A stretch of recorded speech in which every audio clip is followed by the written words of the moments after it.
In the 1950s, China went through rampant urbanization, which allowed room for unchecked infrastructure development. The aggressive alteration of their natural land made the nation vulnerable to desertification, which led to problems like wind erosion, soil and water loss. Salinization and rock desertification today, these deserts threaten a quarter of China's land area, have claimed 15% of its land in just 4 decades, and caused annual econ IC losses of around $50 billion. The government of China, trying to find a solution to this problem, embarked on the journey of transforming its desert into green forests. The project is officially known as the 3 North Shelter Forest Program, otherwise referred to as the Great Green Wall. What is the Great Green Wall Project? Are they facing any challenges in implementing it? And how does this project affect other parts of the world? In 1978, the Great Green Wall Initiative was conceived as an afforestation project. It was a solution to the problem of desertification that was going on. The initiative involved planting trees in 88 million acres of land surrounding the Great Wall of China. The government recognized that this initiative would take a collective effort, which led to the institutionalization of national tree planting.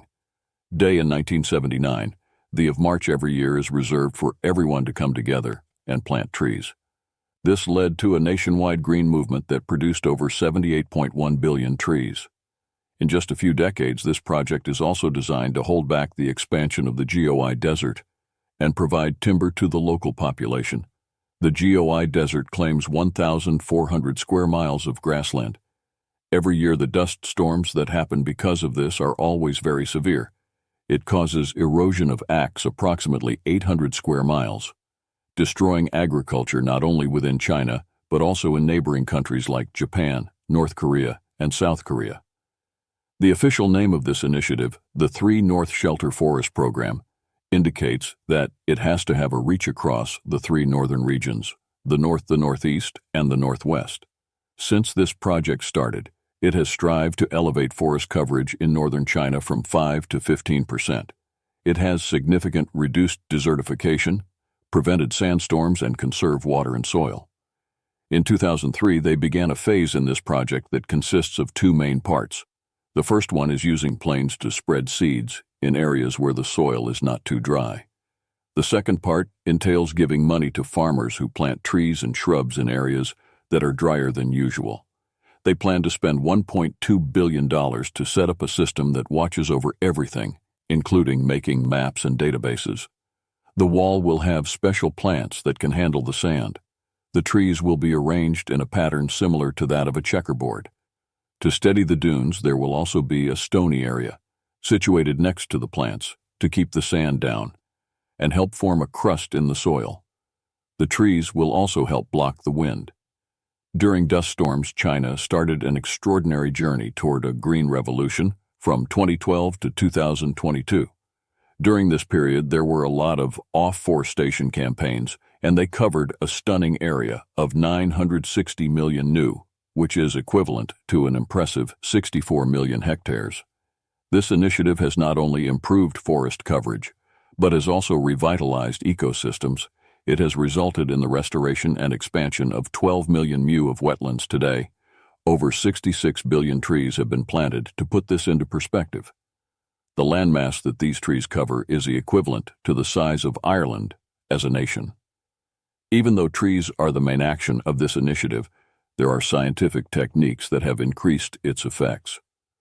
Researchers from Chongqing Jiaotong University have developed a groundbreaking solution. They use plant cellulose to create a paste that is capable of transforming desert sands into fertile grounds. An experiment in the Ulanbu Desert converted 1.6 hectare of bar wasteland into cultivable land. This is a signal for quick agricultural potential. Other innovations in afforestation and sand control, like drip irrigation and sand barriers, have increased forest coverage in areas. Like Mekhin, the Great Green Wall Initiative is set to be completed by 2050. The project faces several challenges, such as ensuring its efficiency, mitigating potential groundwater decline, and carefully considering native species and environmental factors in the planting process. Due to the harsh conditions of the desert, the number of trees planted experienced an almost immediate effect from nature. The temperature was quite unstable. It goes up during the day and comes back down at night. There were also issues of water scarcity and soil infertility. Many of the trees planted couldn't survive these drastic conditions. In the earlier days of this initiative, they practiced monoculture planting. This involves planting a lot of the same species of plants in one area. While this style offers advantages in terms of scale and operational efficiency, it also has some ecological risks. This approach can drain soil nutrients, making the areas even more open to pests and diseases. It is also worth noting that due to the lack of biodiversity, one bug or illness may easily wipe out tens of millions of crops. However, the critics of this method note that it involves not only planting trees, but also ensuring they survive and flourish. This brought about some diverse ecological solutions. The areas prone to desert encroachment were strategically fenced. There was also the use of seeds that are naturally adapted to local ecosystems. Even these solutions came with their challenges. It raises concerns about potential impacts on climate biodiversity and ecological balance. For instance, the creation of barriers might disrupt certain natural processes. Also, altering the landscape might have unforeseen consequences for local temperatures and heat reflection. Additionally, deserts have their unique mineral compositions, which play a role in the global mineral supply chain. This transformation could mean the potential loss of these valuable natural resources.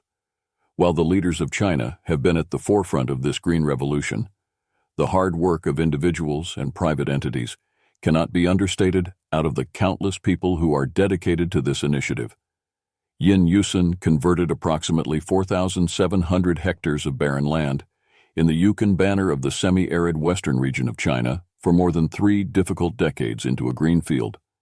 The National People's Congress saw Xi Jinping, General Secretary of the Chinese Communist Party, acknowledged Yin for her work on afforestation. Yin's efforts, according to him, are great achievements that have actually improved the whole ecology of China. This kind of person demonstrates how essential individual responsibility is in this strategy during an era of immense national trouble. However, there are other organizations in the corporate world that have identified the relevance of engaging with these projects. One such organization is Renren, is a company that focuses on funding projects that are about combating climate change. They highlight how complex environmental initiatives are and also encourage the community commune to get involved. The company is taking on certain responsibilities to contribute to the success of this initiative. They are supporting projects that consist of technologically advanced molecule destruction methods. They also support more grassroots initiatives like collaborating with indigenous communities to preserve and protect invaluable rainforests. Desertification is a global challenge, and the efforts China is making to curb it have not gone unnoticed by the rest of the world. China has actively sought international collaboration to combat this issue. They include sharing invaluable knowledge and insights that resulted in partnerships with Belt and Road countries. China has also played a very important role in establishing international centers that are dedicated to the prevention and mitigation of desertification. This showcases its commitment to global ecological challenges on an international scale. There has been the development of techniques like liquid nanoclay, which promises to transform sandy deserts into fertile ground. There are also advanced center pivot irrigation techniques. These international methodologies, if combined with China's already existing initiatives, could potentially form a blueprint for combating desertification globally. Aside from the immediate environmental impact of the Great Green Wall Project, the initiatives born out of it have socio-economic implications that benefit communities, strengthen communities, and demonstrate China's dedication to global ecological goals. Do you think China's initiative to transform its deserts into green forests will be successful in combating desertification? Let us know in the comments section, and please like, share, subscribe, and hit the bell icon. Thank you.